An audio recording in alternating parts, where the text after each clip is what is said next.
9h, 9h30, Franck Ferrand raconte sur Radio Classique.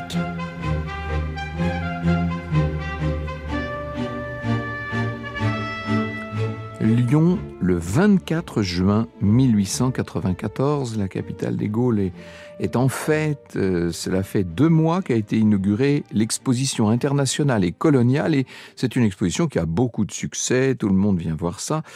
En ce 24 juin, la joie redouble encore, puisque l'exposition et la ville reçoivent un illustre visiteur, le président de la République en personne, Sadi Carnot. Sadi Carnot est dans la dernière année de son mandat présidentiel. Il a été élu en 1887. 7 ans plus tôt, il a été, si l'on peut dire, le premier président voyageur. Ses prédécesseurs dans la Troisième République voyageaient très peu. On est quand même à la fin du 19e siècle. Celui qui a été son devancier, Jules Grévy, n'avait même jamais fait de voyage officiel. C'est aussi simple. Il est toujours resté claquemuré dans l'Élysée. Il faut dire que la fonction de président n'était pas celle qu'on connaît, évidemment. Le président était, vous le savez, élu par les 2 chambres du Parlement qui se réunissaient dans ce qu'on appelait à l'époque non pas le Congrès, mais l'Assemblée nationale, puisque la chambre basse, elle, s'appelait la Chambre des députés. Et le rôle du président, c'était un rôle relativement officiel et qui pouvait très bien s'accommoder d'une forme de sédentarité. Bon.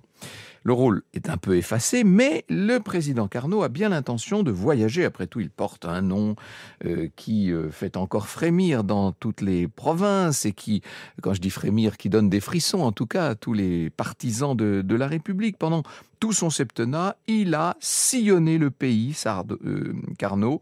Il a rencontré les Français, il aime bien parader devant les foules, qui d'ailleurs le lui rendent bien, car c'est un président populaire, et ça se confirme ce 24 juin 1894 dans les rues de Lyon. La foule est là, sur les trottoirs, sur le bord des rues, pour voir passer le président, pour l'acclamer. Et en début de soirée, un grand banquet a été organisé en son honneur par la Chambre de commerce. Ça doit d'ailleurs avoir lieu place des Cordeliers au Palais du Commerce, cette grande soirée. Dans un discours qu'il va prononcer, le président indique qu'il ne sera pas candidat à un second mandat lors de l'élection présidentielle qui est justement prévue pour la fin de l'année. Et la suite du programme est simple. Après le banquet, le président doit se rendre au Grand Théâtre de la Ville pour voir jouer Andromaque par la Comédie Française. Alors, avant tout ça, le président témoigne de sa volonté de se rendre à la préfecture. Il doit se changer. Il est 8h30 du soir. Sadi Carnot indique au maire de Lyon qu'il souhaite se rendre à pied à la préfecture. Comme ça, il pourra saluer, dit-il, toutes les personnes qui se sont massées place des Cordeliers. Il aime ça, le président. Il estime que c'est sa fonction, en quelque sorte. Il incarne une république qu'il estime encore relativement fragile. C'est vrai qu'elle n'est pas installée depuis très longtemps, cette république qui a eu du mal à naître entre 1870 et 1875, il y a 20 ans à peine. Et donc, il veut fortifier le lien avec la population, il veut être l'instrument de l'installation du régime. Le maire de Lyon lui déconseille de faire ce chemin à pied, mais lui dit-il, si après tout il veut que les gens puissent le voir et les saluer, il n'a qu'à prendre cette voiture présidentielle dont les flancs sont très bas, ce qui fait qu'on le voit très bien. Et Carnot accepte, il s'assoit donc sur la banquette arrière, à droite, il a le maire de Lyon en face de lui, à côté duquel est assis le gouverneur militaire de la ville. Les 2 Lyonnais regardent ce président acclamé qui est juste en face d'eux. La foule est très nombreuse. Certaines personnes ont escaladé le mobilier urbain. Il y en a jusque sur les lampadaires pour mieux voir. Difficile d'imaginer que cet homme ne souhaite pas briguer un 2e mandat de président parce qu'il est vraiment très populaire. Franck Ferrand sur Radio Classique. Alors quand même, avant de suivre ce qui va se passer là et de rester dans ce voyage lyonnais, peut-être faut-il évoquer un peu plus cette figure de Sadi Carnot, dont la famille est, je vous le dis, très connue. On peut parler d'une dynastie républicaine, puisque son grand-père n'était autre que Lazare Carnot, le grand révolutionnaire, et son père, Hippolyte Carnot, était le premier ministre de l'instruction publique de la Deuxième République. Quant à son oncle, qui s'appelait aussi Sadi Carnot, le polytechnicien, c'était un grand savant, grand physicien, qui, en 1832, au moment de la célèbre épidémie de choléra, vous savez, est mort de cette épidémie, mort prématurément donc. C'est en sa mémoire que Sadi Carnot, qui est né 5 ans après la mort du grand scientifique, a porté ce prénom et lui aussi a fait d'excellentes études. Lui aussi est entré à Polytechnique.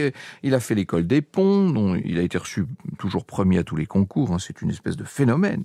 Il a réalisé une très belle carrière dans la politique et participé donc à l'instauration de cette république qui a succédé au Second Empire. On est donc dans la Troisième République. Et à la Chambre, ça a été ce qu'on appelle un républicain modéré, ce qui ne veut pas dire qu'il ait été modérément républicain, selon l'expression de Waldeck-Rousseau, dont il est proche. Sous la présidence de Jules Grévy, on a vu Sadi Carnot enchaîner les ministères. Il a eu pas mal de Marocains différents. C'est en 1887 qu'il y a eu un petit séisme, puisque vous savez que Jules Grévy a dû démissionner de la présidence à cause du scandale des décorations. Son gendre monnayait les légions d'honneur. Bref, la République tremble. Elle n'est pas encore bien implantée partout en France. Il y a cette élection présidentielle. Les parlementaires se rassemblent. Jules Ferry est le mieux placé pour remporter les suffrages de l'Assemblée nationale, mais il est un peu, comme on dirait nous aujourd'hui, clivant, Jules Ferry. Il y a d'ailleurs des manifestations qui éclatent dans Paris. Des catholiques lui reprochent d'avoir créé l'école sans Dieu. La gauche lui reproche d'avoir, durant le siège de Paris, laissé affamer la population pendant le siège de Paris par les Prussiens. Bref, Ferry se retire devant la pression de la rue. Il faut trouver un homme qui rassemble et c'est le nom de Sadi Carnot qui est proposé. Clémenceau dit « c'est un nom républicain ». Oui, ça c'est le moins qu'on puisse dire. Le suffrage se déroule le 3 décembre 1887 et Carnot obtient 75% des suffrages au second tour. Je cite Michel Vinocq, qui vient de faire paraître chez Perrin un nouvel ouvrage intitulé « Pompes funèbres, les morts illustres 1871-1914 ». Michel Vinocq expose les fins de vie illustres sous la Troisième République. Voici ce qu'il écrit dans le chapitre consacré à Sadi Carnot. Les premières années de sa présidence sont agitées par le boulangisme, dont l'acmé eut lieu le 27 janvier 1889, lors de l'élection partielle qui voit le triomphe du général Boulanger à Paris, ville de gauche, radicale et socialiste. Le général Revanche est alors poussé par les siens à prendre le pouvoir, à marcher sur l'Élysée. Dans ces circonstances dramatiques et alors que nombre de ministres commencent à faire leurs valises, Carnot fait preuve d'un parfait sang-froid et d'une fermeté qui tranche avec la peur qui règne dans son entourage. Par la suite, le président de la République se gagne progressivement la sympathie des Français. Il est le premier à entreprendre de nombreux voyages dans les départements, où il prend contact avec la foule, se fait acclamer, dans une volonté de rapprocher le peuple du pouvoir. Cependant, en 1892, le pays prend peur à la suite d'une série d'attentats perpétrés par les anarchistes. Révolutionnaire, il refuse la voie parlementaire. Il préconise la propagande par le fait, en d'autres termes, le terrorisme. Et c'est vrai que ce terrorisme anarchiste va commencer à se répandre. Plusieurs attentats ont lieu. Sadi Carnot ne gracie pas les anarchistes qui, par ailleurs, sont toujours condamnés à la peine de mort. Donc, dans les rangs anarchistes, on considère qu'il devient un ennemi, il devient une cible même. Et par 2 fois, il y a des tentatives d'attentats qui vont échouer de peu. Seulement, le président n'en a cure. Il poursuit ses déplacements à travers la France. C'est pas du genre d'un Carnot d'aller se laisser intimider par les anarchistes. Vous écoutez Radio Classique. Il est un petit peu plus de 9h, là maintenant, en ce 24 juin 1894. Autant dire qu'il y a encore un petit peu de clarté dans le ciel. C'est une journée très longue, on n'est pas dans les jours les plus longs de l'année. Et la foule est en liesse au passage du président de Carnot qui vient juste de quitter la place des Cordeliers, donc d'où il sortait de ce grand banquet. La voiture présidentielle maintenant s'engage. Quand je dis voiture, c'est voiture à cheval, bien sûr, puisqu'on est en 1894. La voiture s'engage dans l'avenue de la République avec un cortège qui est accompagné de plusieurs cavaliers. Il faut dire que les forces de l'ordre aurait du mal à s'interposer si quelqu'un devait s'approcher de la voiture et du marchepied de la voiture, hein. La raison principale de ce défaut dans la sécurité, c'est que Sadi Carnot a l'intention que personne ne se trouve entre lui et la foule qui est là, massée sur les trottoirs et qui l'acclame. Il veut qu'on le voit bien. C'est la raison pour laquelle, d'ailleurs, il est monté dans ce landau. Il est 21h13 quand un homme quitte subitement cette foule et se presse donc en direction de la voiture qui ne possède aucune paroi. Vous avez bien compris que c'est un landau très découvert. Si vous voulez, la carrosserie vient au niveau des genoux à peu près seulement. L'homme qui court vers le président a dans la main droite un long couteau qui fait 17 cm. Il monte sur le marchepied comme on pouvait le craindre et il va abaisser sa main droite sur le buste du président. Et le président s'affaisse en arrière sur le siège. Il porte la main à sa blessure. Il dit « Oh, je suis blessé !» Et l'homme qui est à l'origine de l'attaque crie, comme on le fait dans ce genre de circonstances, « Vive l'anarchie !» Et le voilà qui déjà part en courant. Alors bien sûr, il y a trop de monde réuni sur la place pour qu'il puisse trouver une échappatoire, hein. Il va tenter de fendre la foule pour échapper au rassemblement et va essayer d'atteindre une rue adjacente, mais il y a des badauds qui sont là autour de lui, on l'agrippe, on le saisit de lui et on le frappe. Et lorsque la police arrive pour le saisir, il a déjà le visage complètement tuméfié et 3 dents cassées. De son côté, le cortège présidentiel a filé à la plus vive allure possible vers la préfecture du Rhône. La foule massée voit la voiture qui s'en va comme ça, entourée de cavaliers qui hurlent à la foule de se pousser. On imagine facilement l'effroi des Lyonnais, leur stupeur. Ils n'ont vu que la deuxième partie du drame, si je puis dire. La plupart des gens ne comprennent même pas ce qui se passe. Et dans la voiture, le maire de Lyon, qui se trouve être médecin de profession, va donner les premiers secours. Il place sa main sur la plaie du président afin d'éviter le plus possible l'hémorragie. La plaie se trouve, pour tout vous dire, entre l'estomac et le foie. Le médecin a pour le moment du mal à estimer si la blessure est ou non mortelle. Le président est conscient, hein. Un peu hagard, il est sonné, mais il est conscient, il garde le silence, tandis que les 3 hommes autour de lui dans la voiture essaient de le maintenir comme ils peuvent assis. Ça y est, on arrive à la préfecture, on fait venir des médecins, des chirurgiens de l'Académie de médecine de Lyon pour constater une hémorragie terrible, hémorragie interne. Le foie est très largement perforé, la lame, je vous l'ai dit, faisait 17 cm. Que voulez-vous que fassent les médecins ? Le président va mourir quelques heures plus tard, aux alentours de minuit. Sadi Carnot est le premier président de la République française assassiné. On ne s'attendait pas à une chose pareille. C'est une épreuve, évidemment, pour ce régime qui ne manquait pas d'adversaires et d'épreuves au milieu des années 1890. C'est surtout une stupeur considérable dans toute la France et dans l'Europe entière. Franck Ferrand sur Radio Classique. Il faut peut-être que je vous parle maintenant de l'assassin, de Santé Geronimo Caserio. Caserio est, comme son nom vous l'indique, d'origine italienne. Il est originaire de la région de Milan.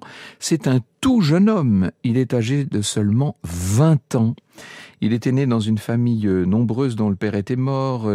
Il n'a pas voulu être un poids pour sa mère. On était extrêmement pauvre dans cette famille et donc il a quitté le foyer à 13 ans pour travailler comme apprenti boulanger à Milan. Et il est devenu militant, ouvriériste et anarchiste bientôt. Il a été poursuivi par la police pour des petits délits. Il a finalement dû fuir en France et c'est à Sète qu'il s'est installé et qu'il a décidé de réaliser ce grand exploit, n'est-ce pas ? Sadi Carnot, c'est la cible des anarchistes à l'époque, pour les raisons que je vous ai dites. Hein. C'est le président qui n'a pas gracié un certain nombre des anarchistes qui avaient commis des attentats. Et alors qu'il apprend que le président Carnot doit venir à Lyon, eh bien le voilà qui part, ce jeune Caserio, à pied, sans le sou. Il va marcher pendant des jours. Il est assez affamé, disons les choses, quand il arrive dans la capitale des Gaules. Caserio racontera tout ça dans son procès. Il va choquer les magistrats. Il dira qu'il était si déterminé que malgré la faim, il poursuivrait quoi qu'il arrive sa route. C'est une espèce de fanatique, je crois qu'il faut appeler un chat un chat.